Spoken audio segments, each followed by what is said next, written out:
I think I have the power to end this war, and I think it's going very well. But today I heard, oh, well, we weren't invited. Well, you've been there for 3 years. You should have ended it 3 years. You should have never started it. You could have made a deal. Donald Trump falsely blaming Ukraine for starting the war with Russia in a wide-ranging late-afternoon rant on Tuesday. The comments come as his diplomats begin talks with Kremlin officials to end the war. I want to see if I can save maybe millions of lives. This could even end up in a World War III. I mean, to be honest with you, you've been hearing now Europe is saying, well, I think we're going to go in and we're going to go. All of a sudden, you're going to end up in World War III.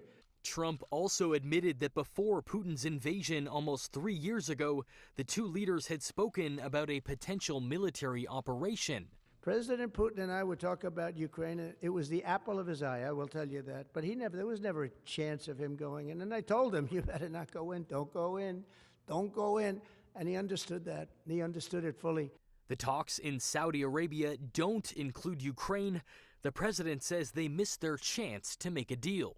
A half-baked negotiator could have settled this years ago without the loss of much land, very little land, without the loss of any lives, and without the loss of cities that are just laying on their sides. While the talks have been framed as exploratory by both sides, Moscow is already insisting on conditions that Ukraine and its allies have flat out refused.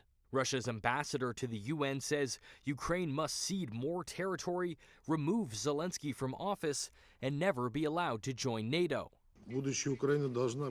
A future Ukraine must be a demilitarized and neutral state, staying beyond any military blocs and alliances.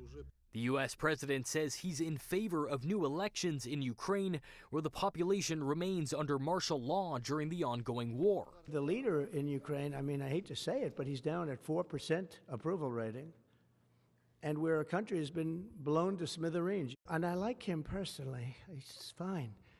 But I don't care about personally. I care about getting the job done. You have leadership now that's allowed a war to go on that should have never even happened. Ukrainian President Volodymyr Zelensky voicing his frustrations over being left out of the talks. He says Kyiv was never even invited to join the discussions in the Middle East. It was a surprise for us as well as for many. It is fundamental that any negotiations on ending the war do not take place behind the backs of the key actors affected by the consequences of Russian aggression. Zelensky was set to travel to Saudi Arabia on Wednesday for his own discussions, but he's now scrapped those plans, pushing the trip back to March 10th. Brandon Choghri, City News.